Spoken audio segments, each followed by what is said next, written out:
पाकिस्तान में अब आर्मी जो है वो सिर्फ पाकिस्तान की नज़रियाती और दिफाई सरहदें जो भी हैं, बैरूनी और अंदरूनी सरहदें हैं, उनकी हिफाजत में मअमूर है।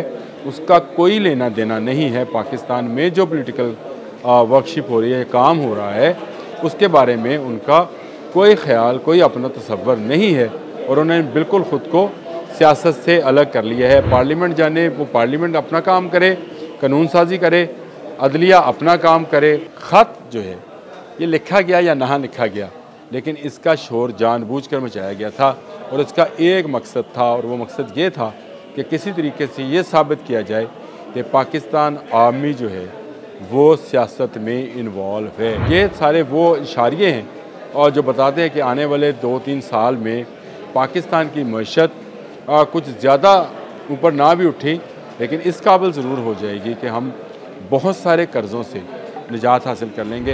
हमने सनम को हत लिखा, हत में लिखा। बता दो दिया करे, कैमरा ऑन हो गया है। अस्सलाम वालेकुम, बोलते कालम के साथ मैं आमिर रज़ा ख़ान। और ख़त वाला मामला उलट पड़ गया है। वो ख़त जिसकी बड़ी धूम थी और कहा जा रहा था कि अडयाला जेल के अंदर से बानी PTI जो है उन्होंने एक ख़त लिखा है आर्मी चीफ के नाम, और ये ख़बर जो PTI के रहनुमा जेल के अंदर से लेकर आए थे, उसके कुछ रहनुमाओं ने तरदीद की, कुछ ने तस्दीक की, लेकिन आज पाकिस्तान के आर्मी चीफ जो है जनरल आसिम नसीर, उन्होंने इस पर खुलकर बात की है। गैर रस्मी गुफ्तगू थी। उन्होंने कहा कि उन्हें ऐसा कोई ख़त मसूल नहीं है, यानी ख़त सिरे से था ही नहीं। लेकिन उन्होंने कहा कि अगर ये मिलता तो मैं इसको पढ़े बगैर वज़ीर-ए-आज़म को भिजवा देता। ये बड़े विज़डम की बात है और पाकिस्तान के अवाम के लिए ये खुशखबरी है कि यहाँ की आर्मी जो है वो जिसको अपॉलिटिकल कहते हैं, जो कि गैर सियासी है, जिसका हम तसव्वुर किया करते थे, जिसकी हम ख्वाहिश करते थे, जिसका हमने ख्वाब देखा था, वो हो चुकी है। यानी अब पाकिस्तान के आर्मी चीफ जो हाफिज़ आसिम हैं, वो ये नहीं चाहते कि कोई किसी किस्म की सियासी तकरीरी, सियासी मामलात, सियासी जो गहमा गहमी है, उसमें किसी तरह का हिस्सा बने। उन्होंने साफ अल्फाज में कहा कि ये ख़त अगर उनके पास आता भी तो पढ़े बगैर वो उसको वज़ीर-ए-आज़म को भिजवा देते। यानी फिर अवाम के वोटों से मुंतखब शुदा असम्बली से मुंतखब होने वाले वज़ीर-ए-आज़म यानी मियाँ मोहम्मद शहबाज शरीफ साहब के पास जाता, क्योंकि ये एक सियासी मामला था।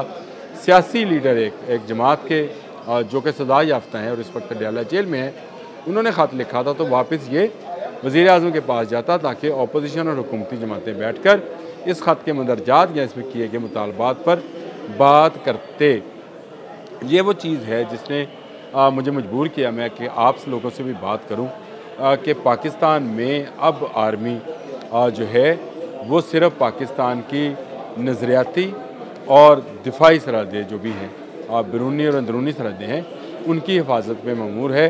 उसका कोई लेना देना नहीं है। पाकिस्तान में जो पॉलिटिकल वर्कशिप हो रही है, काम हो रहा है, उसके बारे में उनका कोई ख्याल, कोई अपना तसव्वुर नहीं है और उन्होंने बिल्कुल ख़ुद को सियासत से अलग कर लिया है। पार्लियामेंट जाने, वो पार्लियामेंट अपना काम करे, कानून साजी करे, अदलिया अपना काम करे। वो जिस तरह से इंसाफ के बारे में काम कर रहे हैं, वो अपना काम करते रहें और पाकिस्तान आर्मी, नेवी, एयरफोर्स जो है वो जो सरहदों की हिफाजत करते हैं, चाहे वो नज़रियाती है, चाहे वो हमारे दूसरे मुल्कों के साथ लगने वाली सरहदें हैं, उनकी हिफाजत और जैसे मामलात के ख़िलाफ़ निपटे, इस पर उन्होंने खुलकर बात की। और उन्होंने ये भी कहा कि पाकिस्तान की जो बिज़नेस कम्युनिटी है वो यहाँ पर सर्व कर रही है और आहिस्ता आहिस्ता मईशत की बहाली होना शुरू हो गई है, जो कि बहुत ही खुश आइंद है। आज वो बहुत खुश नज़र आ रहे थे क्योंकि तैयब अर्दवान जो हैं तुर्क सदर, वो पाकिस्तान में हैं। इससे पहले UAE में जो कॉन्फ्रेंस हुई वहाँ पर गए तो उन्होंने देखा कि लोगों का इत्मीनान आहिस्ता आहिस्ता आहिस्ता पाकिस्तान में इन्वेस्टमेंट की तरफ बढ़ रहा है। और ये सारे वो इशारे हैं और जो बताते हैं कि आने वाले 2-3 साल में पाकिस्तान की मईशत कुछ ज़्यादा ऊपर ना भी उठी, लेकिन इस काबिल ज़रूर हो जाएगी कि हम बहुत सारे कर्ज़ों से निजात हासिल कर लेंगे। हम ऐसी इन्वेस्टमेंट लाने में कामयाब हो जाएंगे, हम ऐसा CPEC बनाने में कामयाब हो जाएंगे, हम ऐसी ऑयल रिफाइनरी बनाने में कामयाब हो जाएंगे, सऊदी अरब की इन्वेस्टमेंट कराने में कामयाब हो जाएंगे कि जिससे पाकिस्तान की मईशत जो है वो बहाली का सफ़र जो इस वक्त कछुए की रफ्तार से चल रहा है वो तेज़ी के साथ हरकत में आएगा और पाकिस्तान से महंगाई, बेरोज़गारी और ये जो अफरा तफरी के मामलात हैं, जो लोगों में एक अनसर्टेनिटी जो पाई जाती है, उसको ख़त्म कर दिया जाएगा। ख़त जो है ये लिखा गया या ना लिखा गया, लेकिन इसका शोर जानबूझकर मचाया गया था और इसका एक मकसद था, और वो मकसद ये था कि किसी तरीके से ये साबित किया जाए कि पाकिस्तान आर्मी जो है वो सियासत में इन्वॉल्व है। इस ख़त के पीछे छुपी कहानी के अंदर जो साजिश छुपी है वो ये है कि पाकिस्तान आर्मी को सियासत से अलग ना होने दिया जाए। उसको आज भी इन सारे मामलात में जब सियासी जमातें आपस में बैठकर बात कर रही थी तो उससे हटकर एक ख़त लिखा जाए, आर्मी इस पर कोई तो जवाब देगी।